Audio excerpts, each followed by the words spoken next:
people really want to know, what about me? Where do I fit? Yes. What is in the ride for me in terms of a better Trinidad and Tobago? And I'm pleased to shed some light on that. The purpose of bail is to ensure your attendance at court. That's it. It is not punitive, it is not rehabilitative. We, the police officers, we are professional, and we are here for whenever the survivor is ready to come forward. We have the right to private and family life, the right to religious freedoms and beliefs and thoughts and expression. But these rights are not absolute. Certain rights can be limited. The law is to govern the whole, it's for all of us in public.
Take some time for yourself or spend some time with the family at Sandy Point Village Hotel. Enjoy our various studio and suite apartments, self-contained with their own kitchenettes and Wi-Fi. We also have our famous 100-foot swimming pool and our beachfront restaurant, the Steak and Lobster Grill. And our location in Crown Point puts us near the center of activity, from the nylon pool to the local nightlife. Call us and make your reservations at 639-8533, 389-2378, or email us at sandypointvillagehotel@gmail.com. Young at heart, purpose-driven, patriot even. When you like to party, but are still passionate about discussing important issues, the only place where your needs will be met is WESN Content Capital.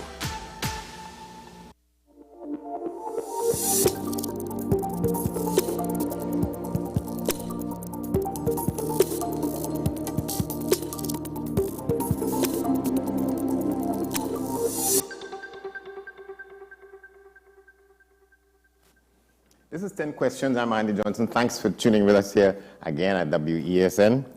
In a statement carried in the newspapers just a couple of weeks ago, the Minister of Social Development and Family Services, Donna Cox, presented instruments of appointment to 38 people. They are called members of the Central and Local Public Assistance Boards. The presentation took place at the ministry's headquarters in Port of Spain on St. Vincent Street. The statement from the ministry said, among other things, the appointees are required to attend local board and assessment meetings for the purpose of scrutinizing applications for senior citizens' pension, public assistance and disability assistance grants, and burial assistance grants, and for making decisions on applications and merits according to the acts, the policies, the regulations and guidelines that govern these things. As Elizabeth Villarreal is Deputy Director in the department that deals with these things at the ministry, she's agreed to talk with us on this edition of the program. Good to have you, ma'am. Good morning.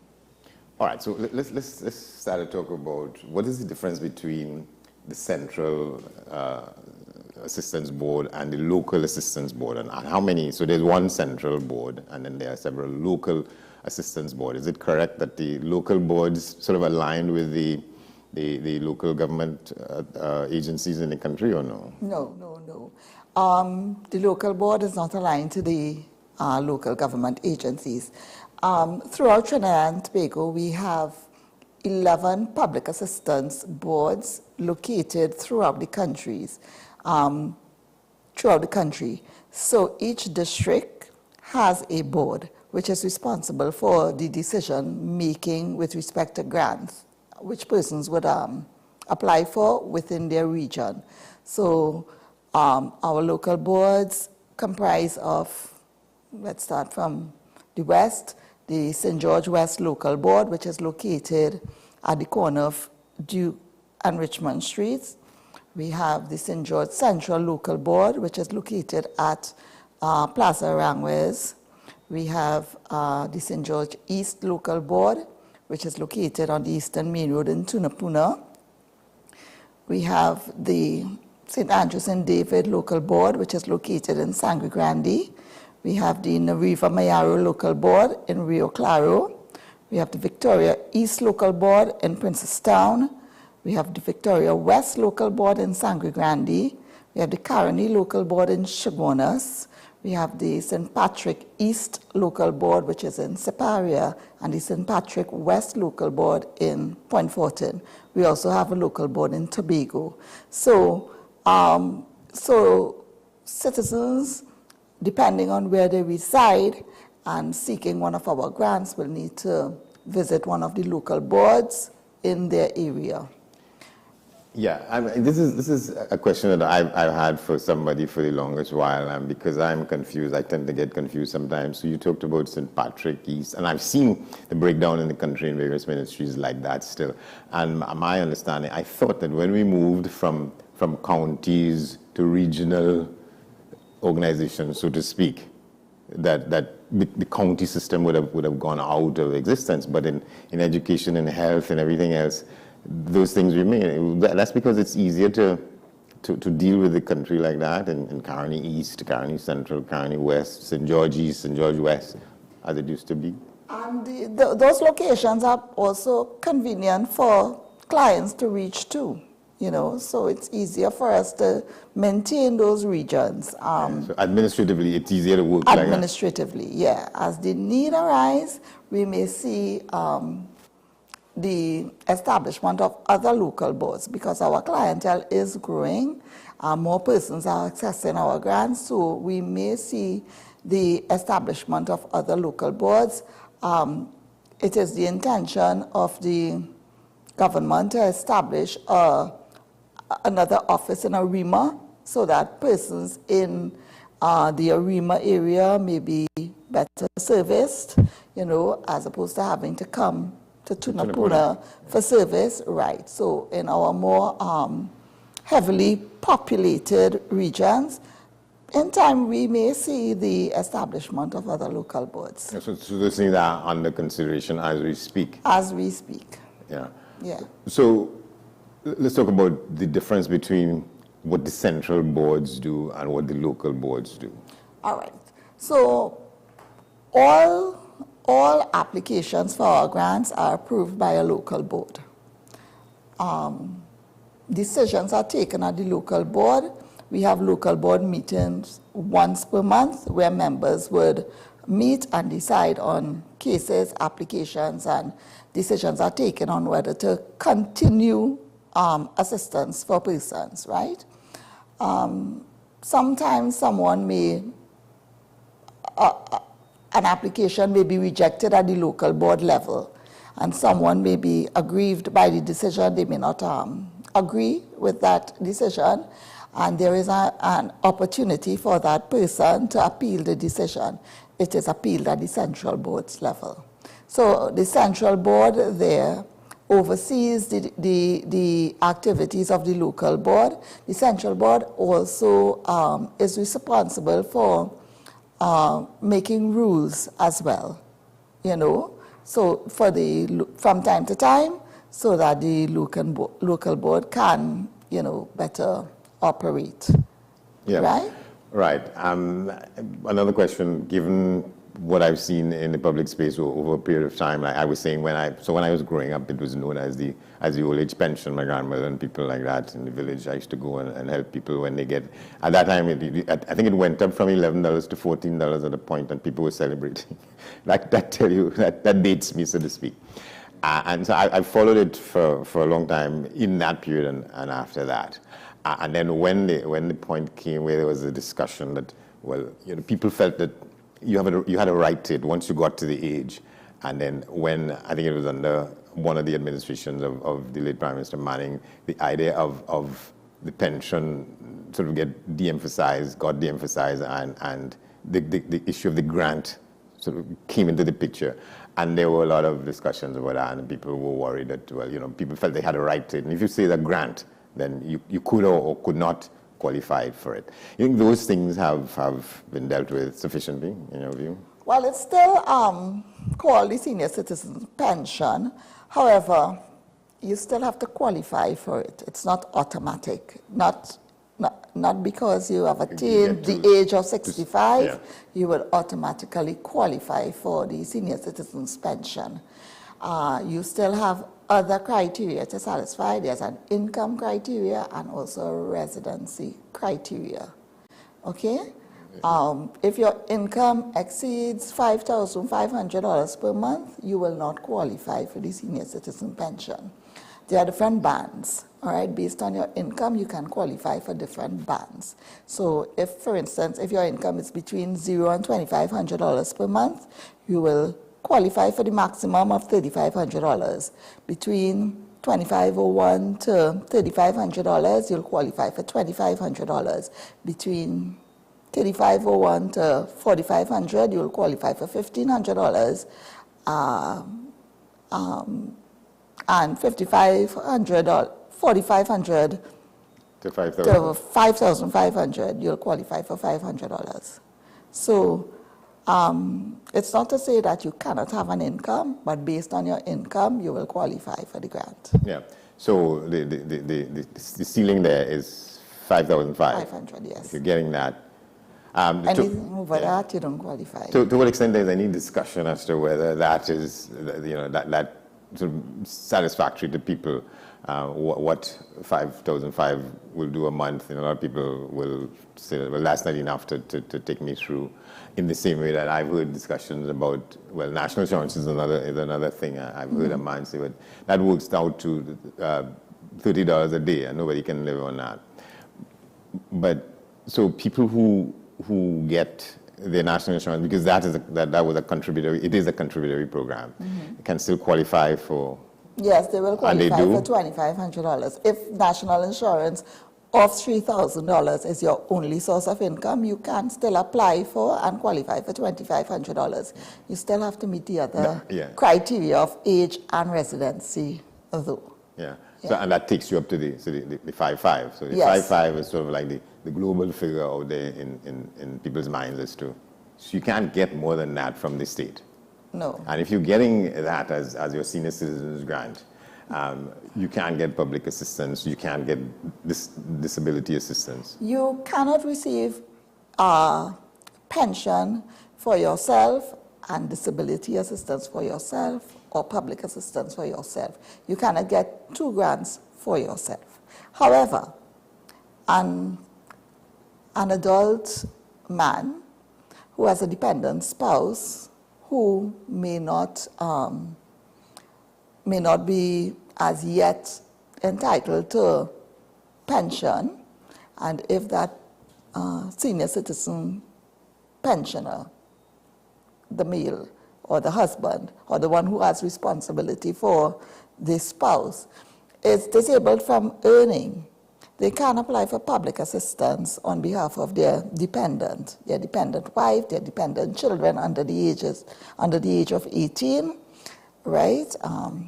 At that point, we will employ a means test, and if you qualify, you can receive another grant, however, on behalf of other dependents, not on behalf of yourself. No, not yourself. So no. Another person in the household, you can apply for them, and it could be. Yes. It could be approved. Yes, once you satisfy the means test. So who gets the public assistance alone? Okay, public assistance.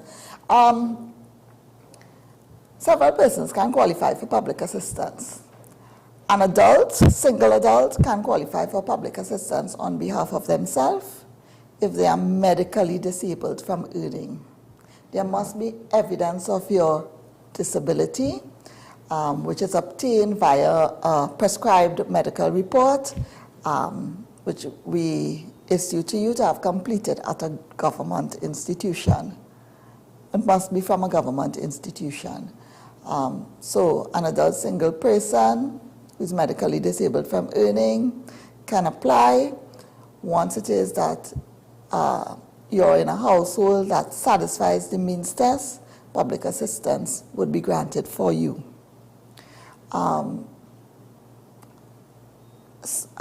Someone can apply for public assistance on behalf of their dependent children whose father may have died or may have abandoned them, abandoned the children, abandoned his responsibilities, or is incarcerated. You know, you can apply for public assistance on behalf of those children. I wanted to ask about, I was telling you before we went on the air that I had cause to be in the building on St. Vincent Street where some of this activity takes place. And one of the officials had taken me up in the room. I was trying to provide some assistance for someone I knew at the time who was needy. And we went up in this room, and you know, a huge space that was just full of clothes and shoes. And my sense was that these things are donated. So the question that I have is, to what extent members of the public do that in different ways, that they make contributions to neediness and help, to what extent that helps in what you all do. There are people who are homeless, who don't have the means to get clothes and them kind of things, and people make those contributions. Right, so at the Social Welfare Division, we don't usually receive donations from members of the public as such, or any agencies.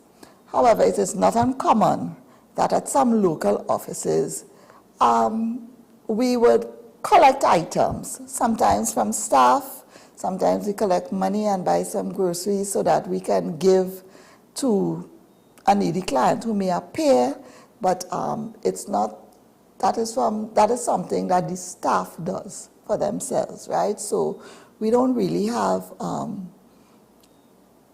readily available clothing items or food items. If there is a need and an emergency, what we can do is we can assess this person for an emergency food support, and we would give them a temporary food card if they satisfy the means test. So that is how we would attend to urgent need for food, all right, by assessing the client and issuing a temporary food card. Do you know what is the sort of outer limit on the availability of food cards? Like, you know, how if we add up all the food cards that are in your bank at any time, what's the value of that, you know? I wouldn't be able to give you an exact figure. Yeah, but it's hundreds of thousands of dollars, one imagines. Yeah, it's a lot. It's thousands. We have thousands of recipients on the permanent food card as we speak. And food card recipients may also be recipients of any one of these categories of things here, public assistance or disability assistance? Yes, but they have to satisfy a means test to continue getting the food support. And can you talk a little bit about what the means test, or what is required to be satisfied? Okay, so it's a calculation that is computed based on the number of persons in the household and based on the poverty line that we work with right now, food poverty line that we work with right now. Yeah, and so there are people who would get a food card, and it's always temporary, right? You can't be a permanent, forever recipient. It can't be forever. Food support is supposed to be a short-term measure, right? Food support is reviewed, all right? But in instances when there is an emergency, we can issue a temporary food card. There may be, due to some circumstance or some shock that may happen, a family may not be able to buy food today, this week, right? However, next month their situation may change, right? So when you are facing that immediate need, we can issue a temporary food card. There are those who apply for a longer food support for a longer period, and it's extended for that and reviewed. but it is not meant to be a forever grant. Yeah. And there's some cases in which some things happen. You have bad weather, or as the case may be, or people. Exactly.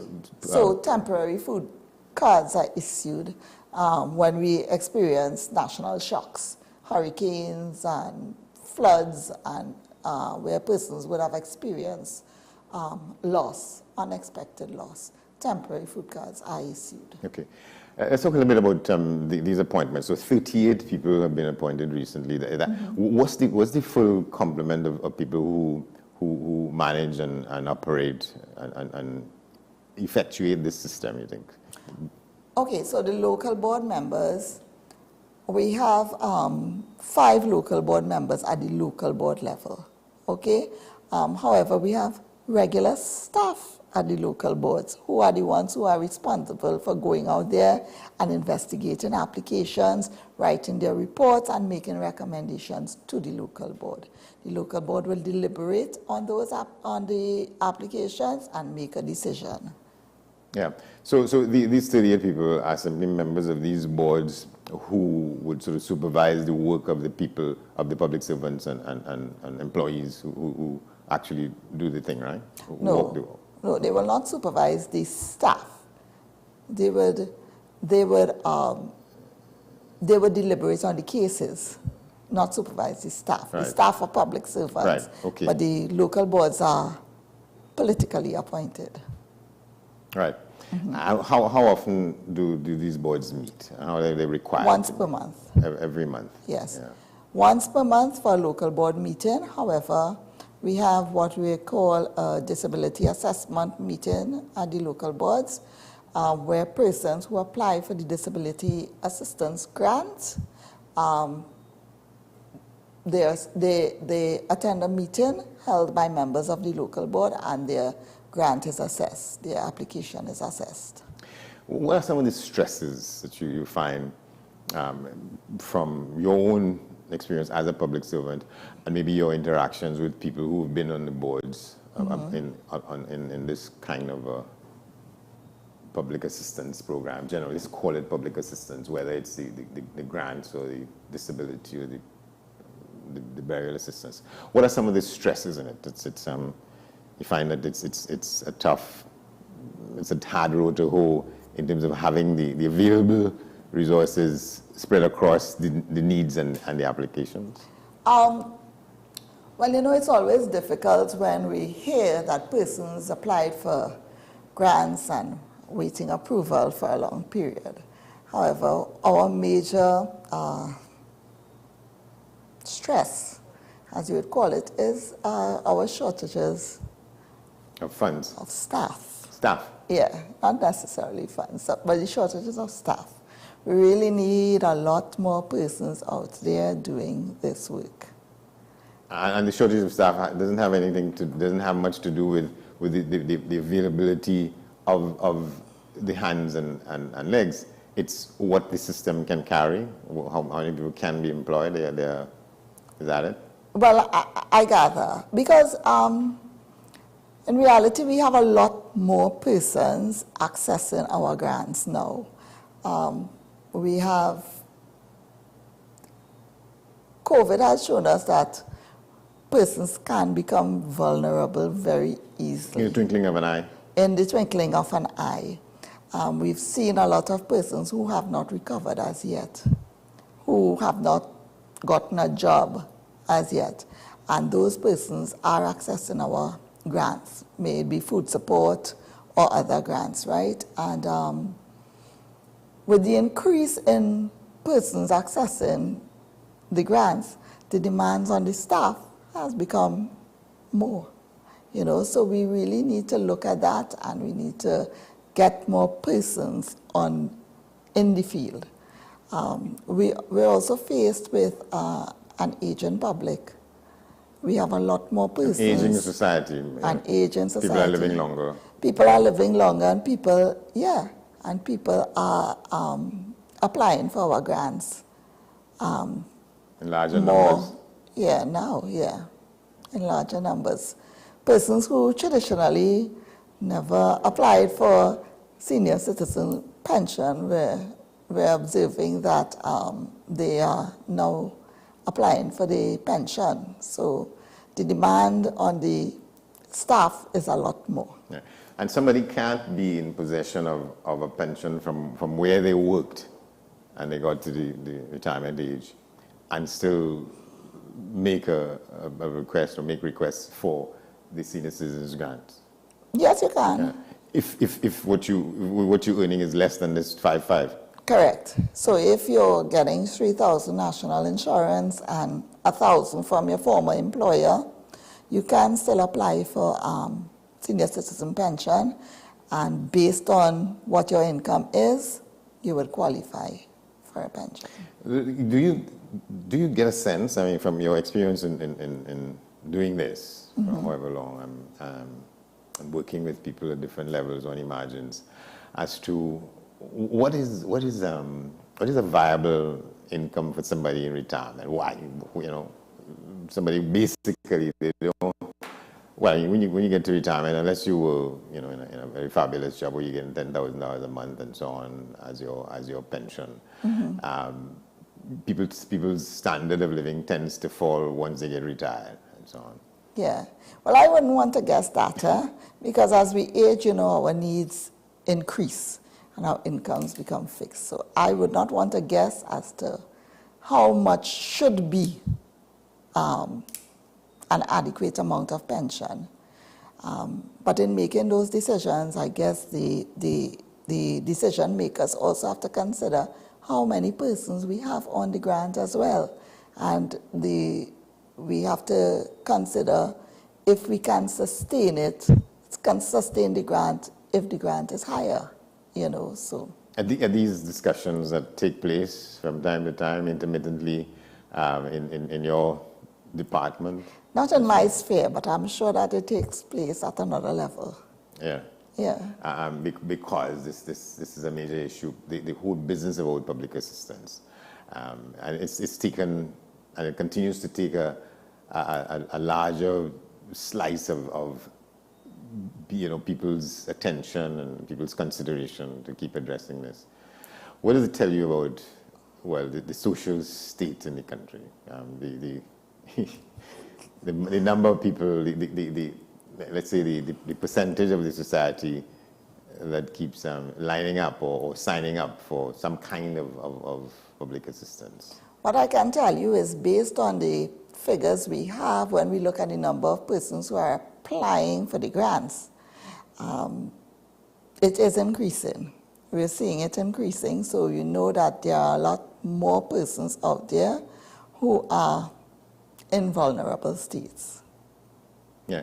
Let's go back to what you said about, post-COVID, that a lot of people have not recovered. Socially and economically. Mm-hmm. Yeah, because we have a lot of persons who, since COVID, would have applied for food support, and they continue to depend on the food support grant because they have not been able to return to work due to several factors, including their former place of employment may have folded or anything like that, yeah. And there's a good bit of that. There is. Yeah. I'm interested in the point you make about the people, or at least the profile of people who maybe a decade or so ago you would not have expected to be seen coming to make applications, and so a lot of that is changing. Some people, we have to swallow our pride when we get to that point. Mm-hmm. To what extent that is something you deal with on a regular basis. You see how people, I'm trying to get at, you see how people maybe take themselves down a bit to get accustomed to having to go, as some people say, cap in hand. Well, a lot of persons are applying for the grant. Sometimes it takes a lot for some people to actually come and apply for the grant. But we treat everyone equally. When you come in, we treat you equally. We assess you based on what is required, and we don't judge you because of how you look, where you come from, or anything like that. There are certain criteria which you need to satisfy to qualify for our grant, and that is what we use. But some of the officers do make a determination based on where the person might be living, sometimes in what community they come from. Do you get a sense of with the household where they live, if people look prosperous otherwise, and to what extent those things come into play in terms of making a determination as to whether this person qualifies, this person is a Okay, genuine. so the officers don't make a decision on if to grant or not to grant. The local board takes that decision. Okay, the officers go out there, do their investigation, write a report.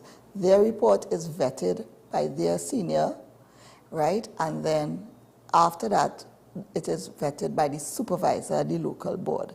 So it is not based on an officer cannot write in their report that this person should not be granted a particular grant because they live in a 3-story house with a swimming pool and whatever. That is not the criteria. Yeah, that is not the criteria for receiving the grant. So even, well, it is not my experience that officers do that in their report. But even if an officer should write that in their report, that will hold no weight. Yeah. So let's talk about the process of sort of scrutinizing and vetting a report that comes in. What do you look for? We look to see that you satisfy the criteria: age, income, and residency. If it is that you satisfy those criteria, you would be given the grant. If it is in doing so, flags are raised, we would investigate further to see whether it is you're really qualifying for the grant or whether it is by some reason you have made yourself appear to be qualifying for the grant. And that happens? It happens. And how does the process sort of pick that out and want to interrogate it some more? All right, so we have very good investigating officers and we have excellent supervising officers as well, who may be able to read through evidence that is provided to pick, to sift information, all right? And we would interrogate those findings, right? In the case where a decision cannot be taken, those cases are discussed at the local board meetings based on the information provided, based on the evidence before the local board. A decision will be taken either to approve or reject the case. If the case is rejected and the client feels that they're not satisfied, things are not satisfied with the decision of the local board, they can appeal to the central board. An investigator will be appointed, the client will be interviewed, the discussions of the local board would be scrutinized, it would be presented at the central board meeting, and a decision will be taken. All right, so that's the primary reason for the central board. That's sort of like the Court of Appeal. Right. And if the central board upholds that decision, the client also have the right to appeal to the minister. Okay. Final.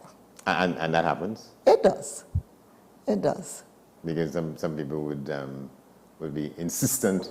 Yes. On making sure that they go the extra mile, go the distance. Yeah. Yes. Yeah. Elizabeth Vera, thank you very much for talking with us on this. The sense of neediness in Trinidad and Tobago. This has been 10 Questions in this edition. Thank you for watching. I'm Andy Johnson. We'll see you next time.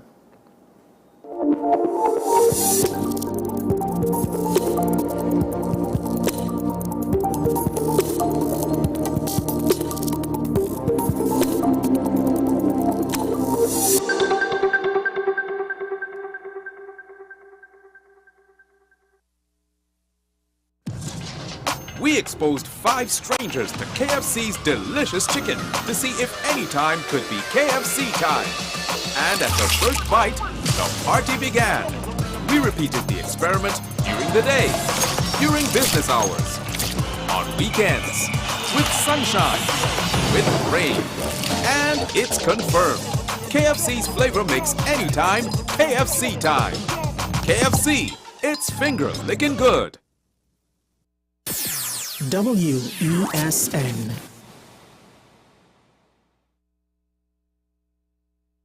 My name is Carl Media, and I'm the founder and the host of Ever Increasing Voice Ministries. Join me every Saturday and Sunday on WESN, this powerful station, at 9 a.m. on Saturdays, 1 p.m. and 7 p.m. nightly. Also on Sundays, I'll be on at 7 a.m., 1 p.m. and 7 p.m. at night time. When you come here, we are getting people heavenly ready. Join me, Sule A. Joseph, as I delve into the day-to-day psychological issues plaguing our society.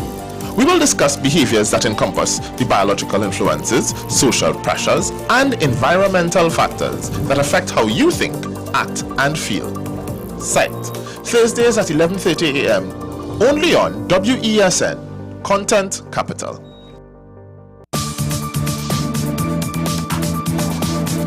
I am Rondell Donowa, attorney at law and host of Strictly Legal on WESN Content Capital. Strictly Legal is a legal program geared towards informing you, the public, of your legal rights, responsibilities, and remedies. So be viewing Thursdays 10 a.m. to 10:30 a.m. Join me, Dr. Nalini Kokram, on What's Up Doc, where we discuss all your burning questions concerning health. Trinidad and Tobago is among one of the highest risk group of patients that develop this form of genetic breast cancer. What I'd like to take home from a short interview like this, screening.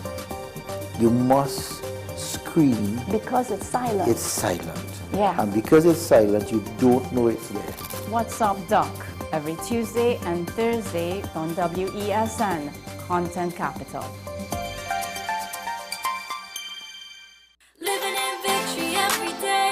Did you tell your hubby about it, first of all? I did. When you were telling him, did you think that he was going to think differently of you or less of you? I thought exactly that. In case you've missed it, it's an encore of Nicole Larson Live. Relive some of the riveting experiences of everyday people who candidly shared with me their stories, life challenges, stories of hope, and eventual victories. Because he is not like man, because he is the God. It is a promise that we can hold on to. The report came back that she had two properly... Eric, behave yourself now, man. Two properly working kidneys. An encore of Nicole Larson Live, living in victory every day. Every Sunday at 8 p.m. and Wednesday at 4:30 p.m. on WESN.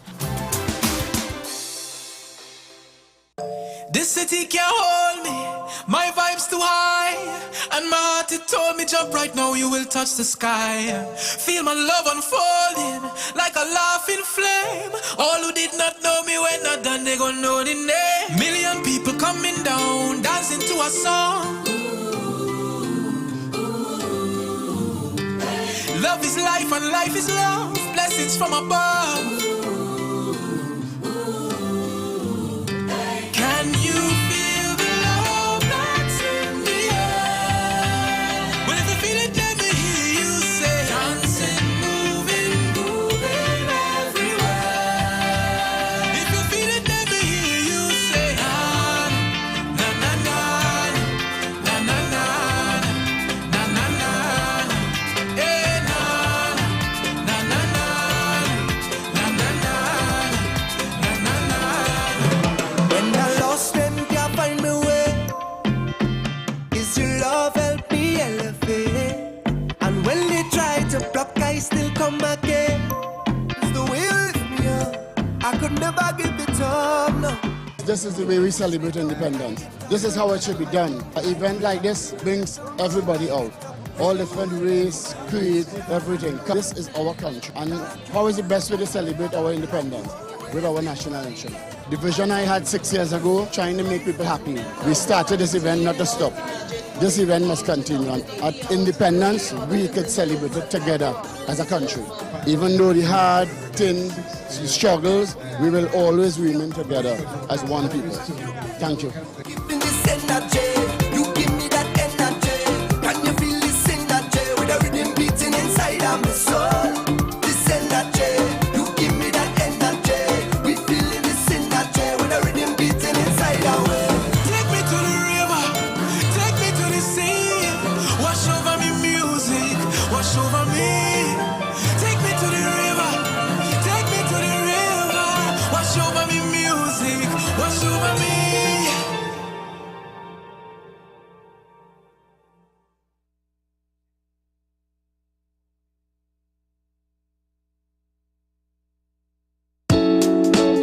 Please help me help you. Remember, elections have consequences. Make the right choice. We are WESN, the premier platform for Caribbean content. WESN, covering West, East, South, and North. WESN, we entertainment, sports, and news. WESN, available on Greendot 7, Amplia 118, Airlink 17, Bmobile 107, Digicel 21, ICNTT 105, and Flow 110. Connect with us at WESNCC or stream online at www.wesncc.com. WESN, your premier platform for Caribbean content.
It's one of the most iconic motor races in the world. 24 hours of Le Mans marking a centenary this year. 7 auto manufacturers will be fighting for overall victory with 16 teams represented. The unique race continues to test reliability, endurance, and encourages innovation, while the 13.6-kilometer track attracts hundreds of thousands of fans from around the world.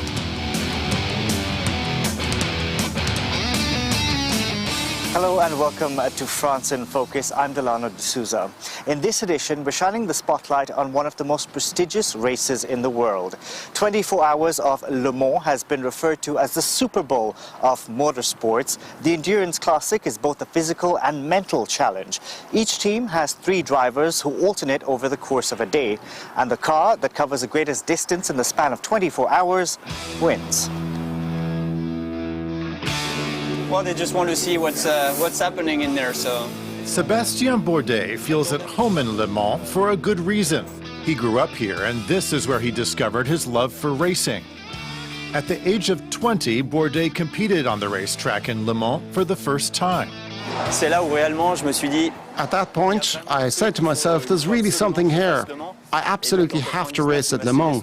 So in 1999, my father sold me his race car, a Porsche. I was competing for the French Formula 3 Championship, and it was my first experience. And ever since then, to race Le Mans and to win it is a personal goal for my career. C'est un objectif de carrière et un objectif personnel. In the decades that followed, Bourdais traveled the world to compete, relocating to the US, and became a hugely successful IndyCar racer. But despite all of his international success, he's never won at home. So here we are, in my office. Bourdais' office is this Cadillac V-Series, and his team, an American group of engineers and technicians. He says unlike other races, getting ready for a 24-hour course requires a certain level of preparation. Everyone has their own way of doing it. Some like to run, others cycle, some like to swim. Personally, I prefer to cycle. In terms of endurance, We spend about 4 hours behind the wheel at a time.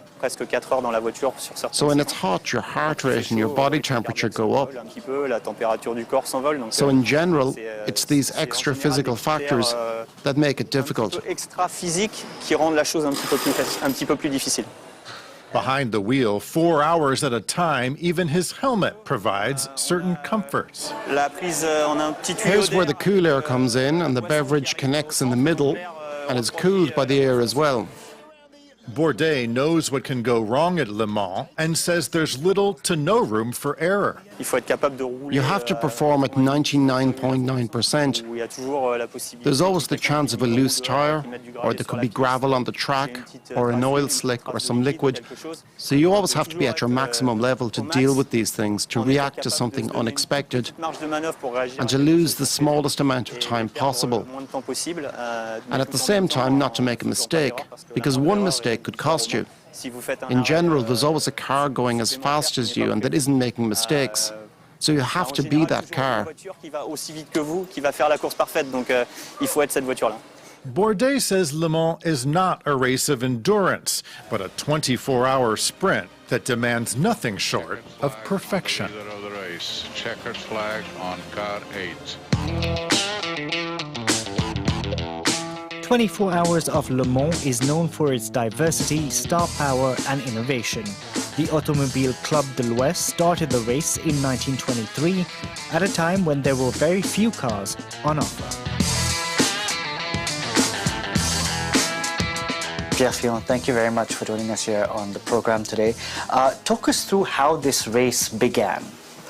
In 1922, the very dawn of motoring, the director of the Western Automobile Club and a motorsports journalist called Charles Faroux had this great, crazy idea to do a 24-hour race, which was like a laboratory, a testing ground for development.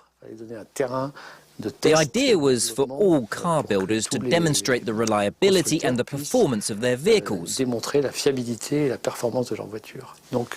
the 24 hours has always prepared the cars of the future.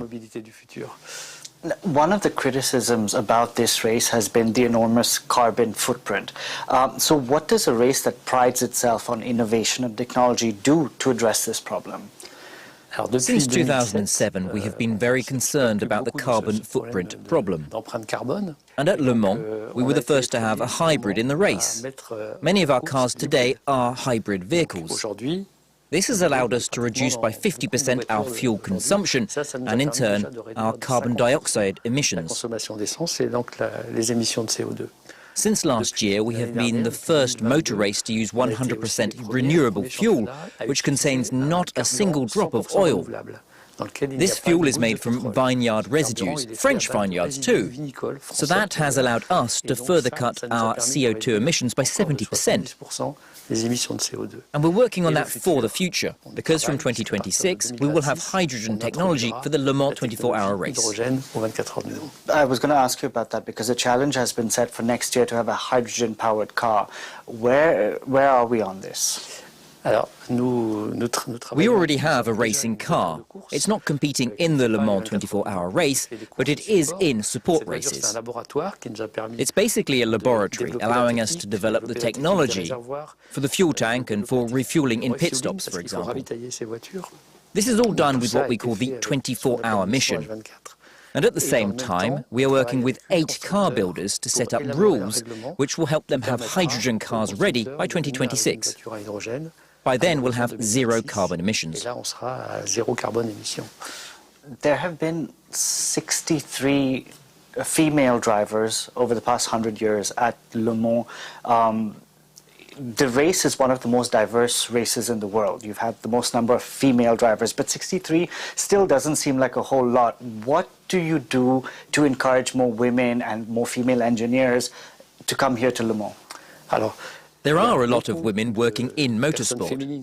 In the teams, we have them as engineers, as communications and logistics personnel. The industry has already got a lot more female. But yes, at the top of the pyramid, among the people you see, the drivers, there aren't yet enough women. Le Mans has always been ahead of the field, though. 10 women drivers did race in Le Mans in 1934. Exactly, very early on you had female drivers. And motorsport, even more so at the endurance end of it, is a sport where men and women have exactly the same odds of winning. So nowadays we try to promote women in motorsports. For a few years now we've had all-female teams. For example, the Iron Dames team. And they're the ones who can make young girls want to become racing drivers.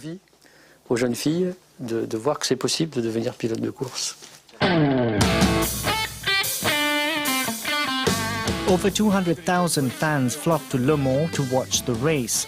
For those who remain at home, Bruno van der Stik's commentary may sound familiar. He's known as the voice of 24 hours of Le Mans. La Toyota numéro 7 dans son 173e tour à 2 minutes 13 d'avance sur la Toyota numéro 8. Et c'est très important de le signaler. Bruno van der Stik, thank you very much for speaking to us on the show. Welcome to you, Delano. You are official commentator of 24 Hours of Le Mans. What does that mean exactly? Well, the idea is to give to the fan the key of the comprehension of the race. And imagine for a lap time of 3 minutes 30 or 45, you can see a car no more than 15 seconds. So even if you don't see the car, you've got to understand what's happening, who is leading the race, what happened, where, and for which car, if you've got, for example, an aging fella. And if you don't see the car, thanks to the commentary, you've got to understand what happened. Ça va vite, ça va fort, c'est Le Mans dans toute sa magie. How much do you need to know in terms of engineering and what's happened to a car? Of course. Specifically. Yes, it's I should say, a war machine, you know, Le Mans. And I've got screens with me, of course, with cameras to see everything everywhere. And I've got the possibility to listen to, I should say, the messages in between the marshal post and, of course, the race direction. So it's how I can know that something is happening, a car going slowly. We can say it. That's how we can give systematically and immediately good information, good news to the fans. I wanted to talk about motor racing itself because it's very, there's a lot of adrenaline, there's a lot of fun, yeah. But it also has a dark side to it because it's very dangerous. Have you seen anything during your 30-year career that's impacted you? Yes, I remember, of course, a very big crash of Alan McNish with an Audi, I think it was in 2011, in direction of the S of the Tertre Rouge, a very big crash. And the car was totally, I should say, destroyed. But the driver was safe. It's something very emotional at the moment. You've got to be, I should say, soft in terms of commentary when you see such a big crash. And of course, it was a dramatic situation. But of course, you need to be here to give good news to the fans when there is a crash, such as Alan McNish. And of course, people can say, well, I came here and I could leave it thanks to the commentary. There's been a lot of star power at Le Mans, actors like Jackie Chan, Brad Pitt. Yeah. What do you think it is about this race that makes actors like Michael Fassbender, Patrick Dempsey want to get behind the wheel? And Steve McQueen. As well. Yes, in 1970. It's the magic of Le Mans, I should say, because so many heroes, so many performance, so many history, and I think that once in their life, as a driver or as I should say a special guest to be the honorary starter of the race, they came here because they know that there is an historical heritage, and in fact they want to live it at least once in their life. Bruno van der Stik, thank you very much for joining us on the program. And since you're an official commentator, I'll let you say goodbye to our audience. Delano, you are welcome. So I take the official microphone and I say, well, ladies and gentlemen, check out Flag on this new magazine, France in Focus. Thank you for supporting the Le Mans 24-hour race again. And as we say in France and everywhere in the world, thank you for watching France 24, France 24 as 24 hours of Le Mans. Bye-bye.